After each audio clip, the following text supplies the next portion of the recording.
नमस्कार दोस्तों, दिव्य मित्र ज्ञान में एक बार फिर से आपका स्वागत है। जैसा कि हम लोग हर बार एक नई वीडियो के साथ आते हैं और हर बार एक नई वीडियो के साथ आपको ज्ञान वर्धक चीजें लेकर आते हैं। आज मैं फिर से आपके सामने उपस्थित हुआ हूँ एक नए ज्ञान के साथ। जैसा कि पिछली वीडियो में जो हमारे विद्यार्थी लोग देखे होंगे उस वीडियो में, तो हमने हाइड्रोकार्बन के विषय में बताया था।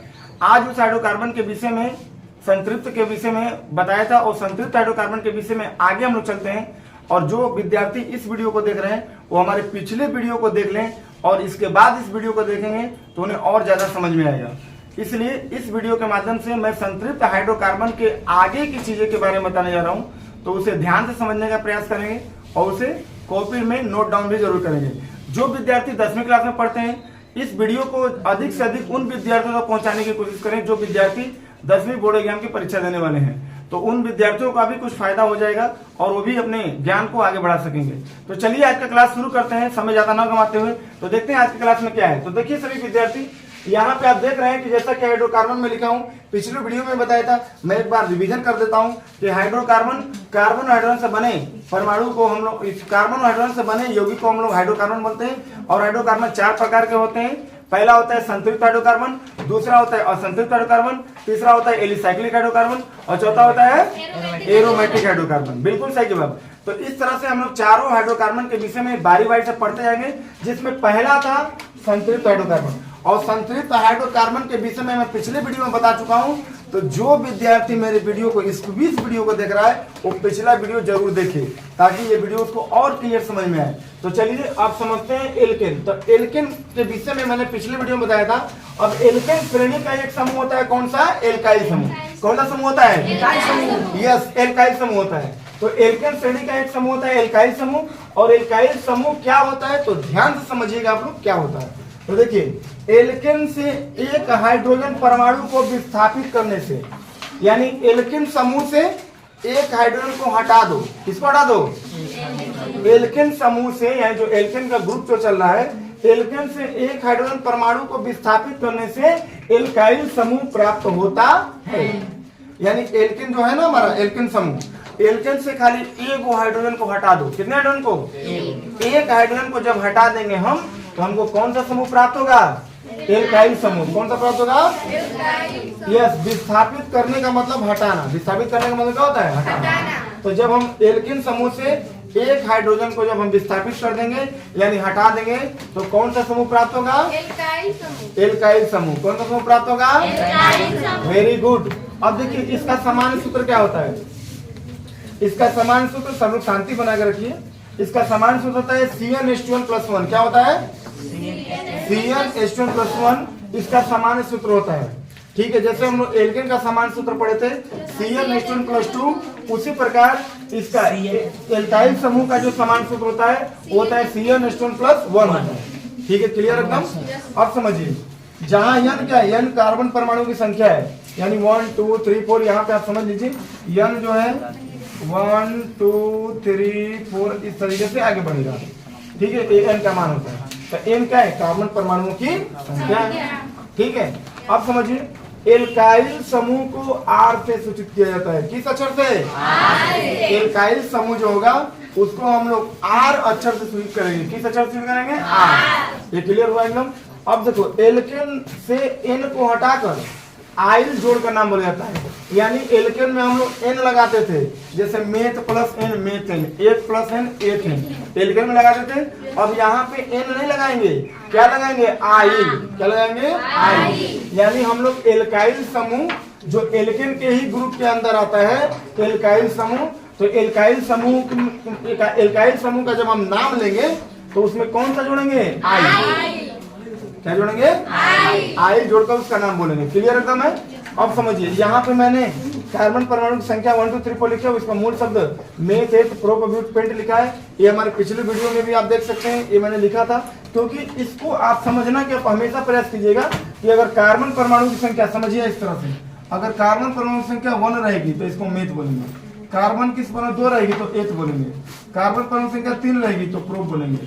कार्बन परमाणु संख्या 4 रहेगी तो ब्यूट बोलेंगे, और कार्बन की 5 रहेगी तो पेंट बोलेंगे। इस तरीके से आगे भी बढ़ता जाएगा। तो अब समझिए, ये तो हो गया हमारा एल्काइल समूह के बारे में कुछ जानकारी।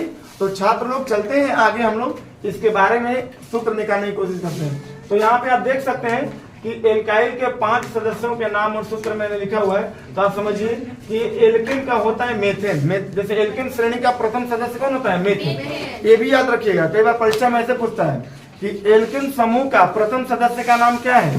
तो मेथेन। दूसरे सदस्य का नाम एथेन, तीसरे का प्रोपेन, और चौथे का ब्यूटेन, पांचवे का, इस तरीके से आगे जाएगा। क्लियर एकदम समझ में आ रहा है? तो अब यहाँ पे आपको ध्यान से समझना है, बिल्कुल ध्यान लगाना है कि इसको एल्केन का जो प्रथम सदस्य मेथेन है उसमें से एक OH परमाणु को हटा दो। कितने हटा दो? अगर एक OH परमाणु हटाएंगे, विस्थापित करेंगे, तो हम आप सोचिए ये CH4 है, एक को गायब कर दिया तो क्या बनेगा? CH3 होगा कि नहीं होगा? CH3 होगा। और इस CH3 को आप क्या बोलेंगे? मेथाइल। क्यों बोलेंगे मेथाइल? क्योंकि मेथ में हम लोग आइल जोड़े हैं। क्या जोड़े हैं? तो मेथ में आइल जोड़ेंगे तो क्या बनेगा? क्योंकि एल्काइल समूह में एन को हटाकर आइल जोड़कर नाम बोला जाता है। बोलिए, समझ में आ रहा है एकदम? तो याद रखिएगा। अब कोई कहे सर इसके सूत्र का क्या होगा? सूत्र तो हमने लिखा नहीं, तो हम सूत्र से माध्यम से भी आपको समझा देते हैं, वही आएगा। समझिए, अगर मान लीजिए CN, ध्यान रखिएगा मैं क्या लिख रहा हूँ। अगर मान लीजिए CnH2n + 1 लिखे हैं, कार्बन की संख्या 1 रखेंगे, तो यहाँ पे देखिए H2 × 1 + 1, तो बताइए C1 है तो C रहेगा, H2 1 कम 2, H3 ना 3, तो बताइए CH3 प्राप्त हुआ कि नहीं हुआ? सूत्र से भी उतना ही आएगा। अच्छा, ये को परमाणु को डायरेक्टली हटा दो तब वो आ गया उतना। बोलिए यस या नो? यानी सूत्र से भी CH3 आ गया, आया ना? तो सूत्र से यानी CnH2n + 1 का सूत्र जब लगा रहे हैं तो भी CH3 आ रहा है। और या तो आप डायरेक्ट एक OH हटा दो, एक OH हटा देंगे तो भी आपका तो आएगा ना CH3। CH4 मेथेन है और मेथेन से एक OH हमने हटा दिया तो क्या मिला? CH3। और CH3 का नाम क्या होगा? मेथाइल। अब समझिए बात को ध्यान से, मैं जो बताने जा रहा हूँ। एल्केन में CH4 को बोलते हैं मेथेन, और जैसे ही CH3 होता है उसको बोलते हैं मेथाइल। क्या बोलते हैं? यानी अगर CH4 रहेगा बोलेंगे मेथेन, और जैसे ही CH3 होगा यानी एक OH जाएगा, गायब होगा, तो क्या बोलेंगे उसको? मेथाइल। मेथाइल क्यों बोलेंगे? क्योंकि एक OH विस्थापित हो रहा है, तो यह आपके एल्काइल समूह के ग्रुप का है। कौन? मेथाइल। बात समझ में कि नहीं? तो इसलिए मेथेन से एक OH हटा दो तो क्या बनेगा? CH3 यानी मेथाइल। मेथाइल क्यों बनेंगे? क्योंकि मेथ में आइल जोड़ा गया है। क्या जोड़ा गया है? आइल जोड़ा गया। अब समझिए दूसरा C2H6 क्या बोलते हैं? एथेन। अभी आप पिछले वीडियो में भी हमने बताया था, आप पिछले वीडियो में जाके देखेंगे तो उसमें मैंने बताया है, तो आप ध्यान से समझेंगे। अगर इस वीडियो पर डायरेक्टली पहुंचे तो आप पिछले वीडियो को जरूर देखें हमारे। तो आप समझिए C2H6 है तो इसको बोलते हैं एथेन। अब एथेन में से ये OH हटा दो तो क्या बनेगा? C2H5, जिसको हम क्या बोलेंगे? एथाइल। और एथाइल को बोलते हैं H+I। क्या बोलेंगे? H+I। बोलो, क्लियर एकदम है? अब समझिए, अब एथेन के बाद तीसरा क्या आता है? प्रोपेन। और प्रोपेन का सूत्र क्या होता है? C3H8। अब C3H8 होता है तो यहाँ से भी OH हटा देंगे तो क्या बनेगा? C3H7 बनेगा। यानी एक OH हट गया, 8 होता है, एक OH हट गया तो क्या बनेगा? C3H7। अब इसको क्या बोलेंगे? प्रोपाइल। क्यों बोलेंगे? क्योंकि प्रोप में आइल जोड़ेगा, तो प्रोप में आइल जोड़ेंगे। देखिए समझिए, यहाँ पे समझिए, प्रोप है ना, C3 है। अब समझिए यहाँ भी C3 है ना? तो C3 में C3H7 हुआ क्योंकि एक OH हटा दिया हमने। तो प्रोपेन में से यानी C3H8 में से एक OH को हटा देंगे तो बनेगा C3H7, जिसको बोलेंगे हम लोग प्रोपाइल। और प्रोपाइल बोलेंगे तो इसका नाम होगा प्रोप प्लस आइल, यानी प्रोप प्लस आइल से जुड़ के बनाया क्या चीज? प्रोपाइल। बोलिए, समझ में आ रहा बात? उसके बाद नेक्स्ट चलते हैं C4H10, जिसको हम लोग बोलते हैं क्या चीज? ब्यूटेन। और ब्यूटेन से भी एक OH हटेगा तो बनेगा C4H9। क्या बनेगा?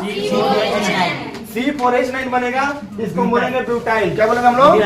और ब्यूटाइल में ब्यूट प्लस आइल जुड़ेगा कि नहीं बताइए? यानी ब्यूट प्लस आइल से जुड़ के बनाया क्या चीज? ब्यूटाइल। समझ में आ गया बात? अब समझिए, यहाँ पे एल्केन वाले में पांचवा है C5H12, जिसको हम बोलते हैं क्या चीज? पेंटेन। क्या बोलते हैं हम लोग? अब पेंटेन से भी एक OH हटा दो तो तो क्या बनेगा पेंटाइल। जिसको क्या बोलेंगे पेंटाइल, और पेंट प्लस आइल जोड़ के क्या बनता है पेंटाइल। तो इस प्रकार से हमने एल्काइल के 5 सदस्यों के नाम के बारे में जाना, सूत्र के बारे में जाना। तो आगे भी इस तरह से चल सकता है। तो बहुत अच्छे तरीके से आपको मैंने समझाया है, आप जरूर इसको समझिएगा।